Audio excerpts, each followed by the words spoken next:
Hi folks, welcome back to Stacey Can. Today I am going to show you how to use the Victorian BBQ sauce that I made I think a year ago or so, because the shelf life is 18 to 24 months.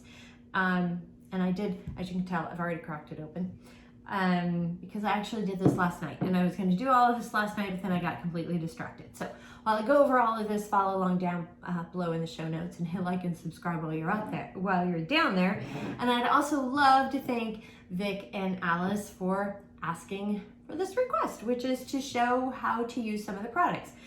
And I'm down to my last jar of the Victorian BBQ sauce, which is really, really tasty. And this is a good time of the year to do it because it calls for rhubarb. So follow along down below, and because it's very, very tasty, and this will be great to do right before the summer months come up. And so I am making a pulled pork sandwiches. I'm doing some pulled pork, and I'm using my Instant Pot. So that's how all of this is going about. So get yourself some pork, and this is boneless pork loin. You can use bone in if you like. And you can do it on your barbecue or whatever, but this is how I am making it, because I like barbecue sauce, some barbecue sauce, but I really like more of a vinegar sauce. So this is going to have some apple cider vinegar to it. So this is how I made my pulled pork. You got me looking cute with no makeup on, and I just waxed my eyebrows. You're welcome. So I am, as mentioned, making some recipes from some of my things that I've canned. And this is the Victorian BBQ sauce that I'm going to be working with, because I am making a pulled pork Sammys tonight. I'm very excited about that. So for now, at the moment, I'm just adding a couple tablespoons of brown sugar, and this is for a spice rub to go over the, to sprinkle in with the, to season the pulled pork before frying it. And I'm doing it in an Instant Pot. I do pulled pork differently when I use my outside trigger grill. That's a very different recipe. But this is it's kind of a quick dinner tonight, so that's what I'm doing here. And then I'm adding, I'm using some smoked paprika. It's about 4 teaspoons of this. I love smoked paprika. It's one of my faves. And then adding in some, this is some garlic powder, doing about 1.5 teaspoons of that. I'm gonna do the same thing with the onion powder, about 1.5, probably 2 for that, just a little bit more. I like a little more onion than garlic. This is really eyeball-y. You can do whatever you want here. Put in about 2 teaspoons of salt. And actually, I'm gonna add a little bit more of the garlic powder and onion powder, because it just makes my heart happy. So I said 1.5 to 2 teaspoons. I'm actually gonna do more like a tablespoon of each. So, you know, it really doesn't matter. It does matter, but you know, we're doing whatever, and adding some salt and pepper to taste to all of this. I'll have the list of ingredients down below in the show notes a little bit more.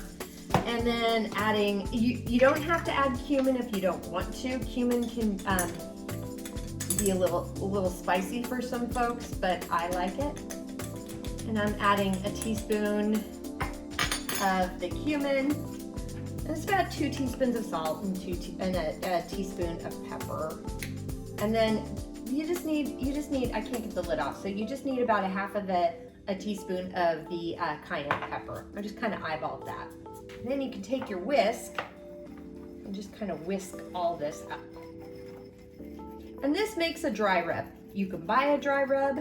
You can make your own dry rub. It doesn't really matter, but it is nice to have a dry rub when you are to season up the pork. And now I'm cutting up the pork shoulder. I'm using 6 pounds. You can use 3 pounds. And we're doing like 3 to 4 inch cubes, essentially. And this one is boneless.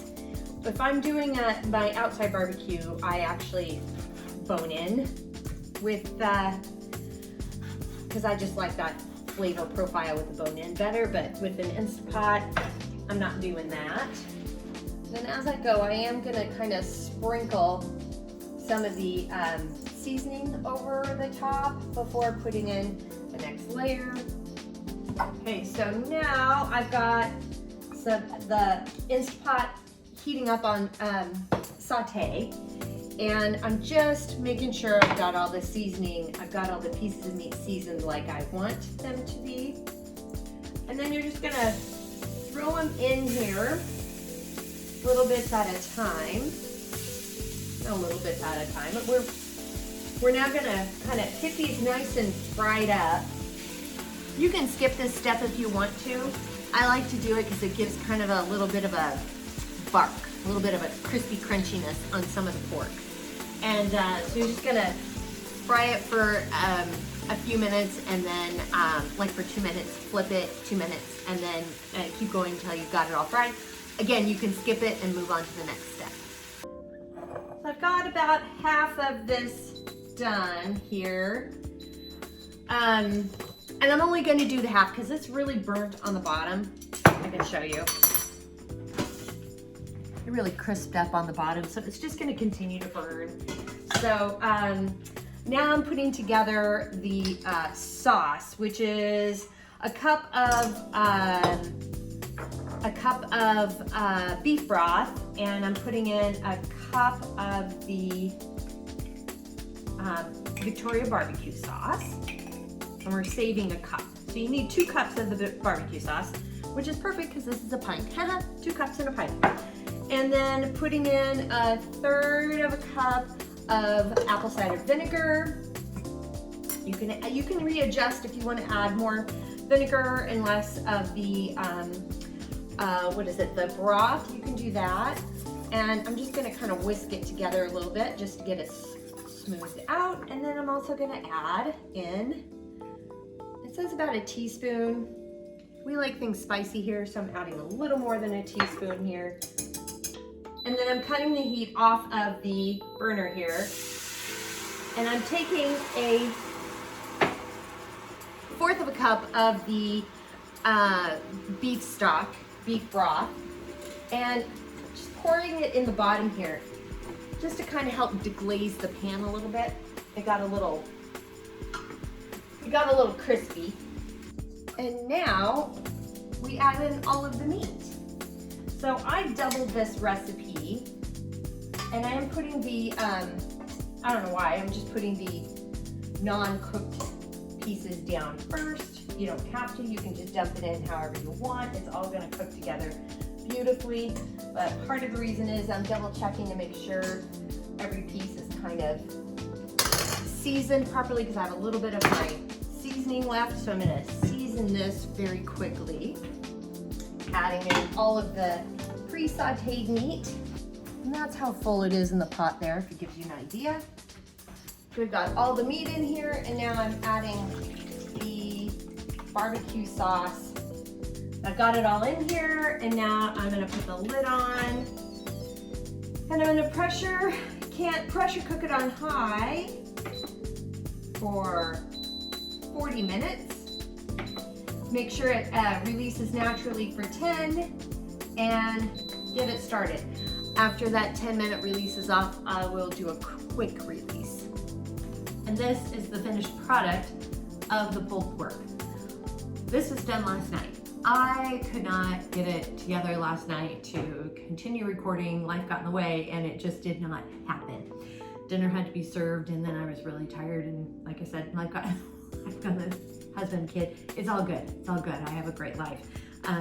Just did not allow for recording purposes. So anywho, I had the when we last checked in, I was making some coleslaw, more on that in a minute, but the pulled pork. So after 40 minutes being in the pressurized, and then I hit the vent that it naturally was releasing steam for 10 minutes. After that, quick release on the steam, let it completely release, take it out of take the lid off. Once the little lever pops down, take the lid off of your Instant Pot. I scooped everything out, put it into this dish, this casserole dish, and then I have these handy dandy little tool here that I use to shred all the pulled pork, which it shredded beautifully. It just like fell apart, which is wonderful, which is what you want to do. And this is a great little tool. If you don't have it, no big deal, use forks, okay?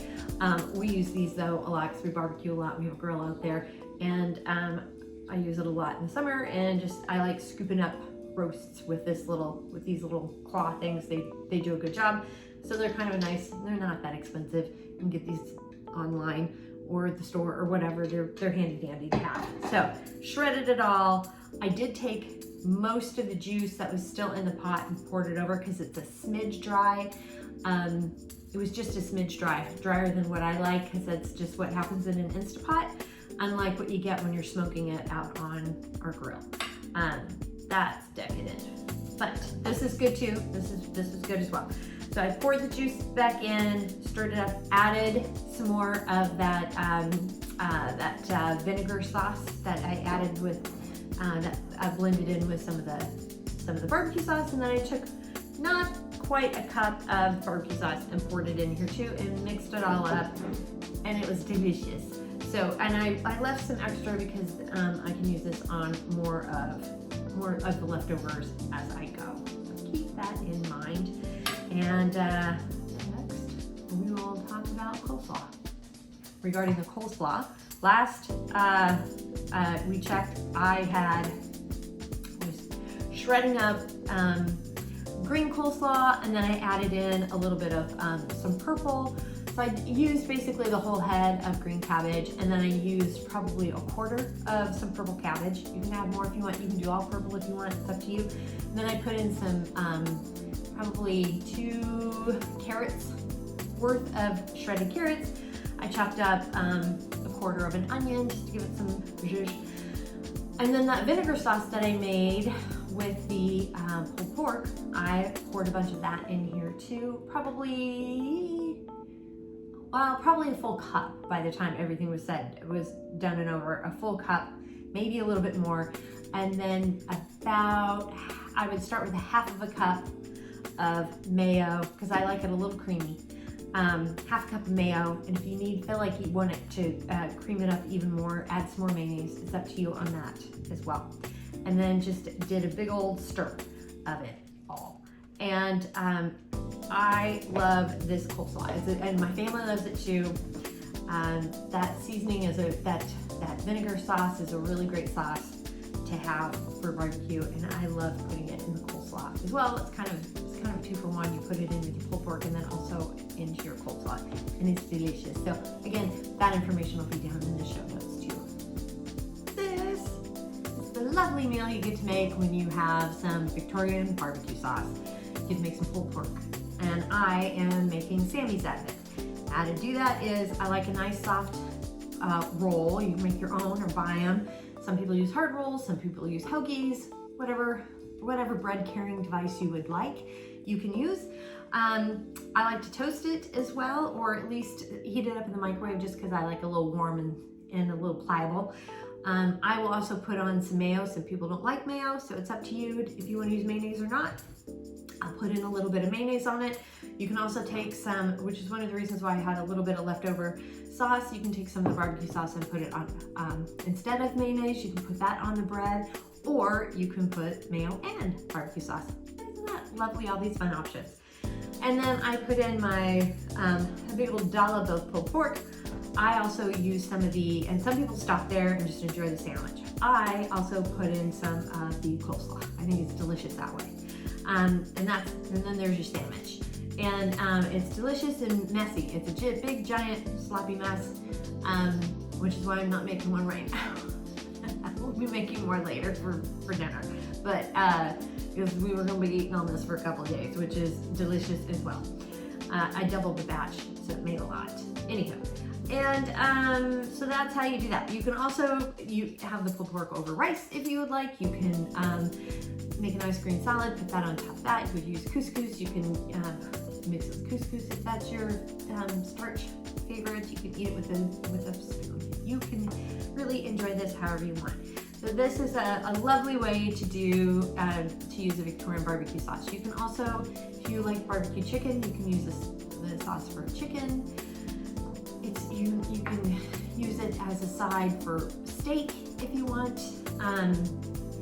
With brisket, you can make it with a brisket if you'd like. But again, there's a variety of ways to use the sauce. So, and this is how we're doing it. And again, it's a great time of the year to have this sauce and make it. And I'll have the link down below in the show notes of the video that I did with this, because it's springtime here, and this is when the rhubarb is available, and it has rhubarb in it, and it just gives it some nice texture to the sauce and some thickness, and it's delicious. It's really, really tasty. I enjoy it.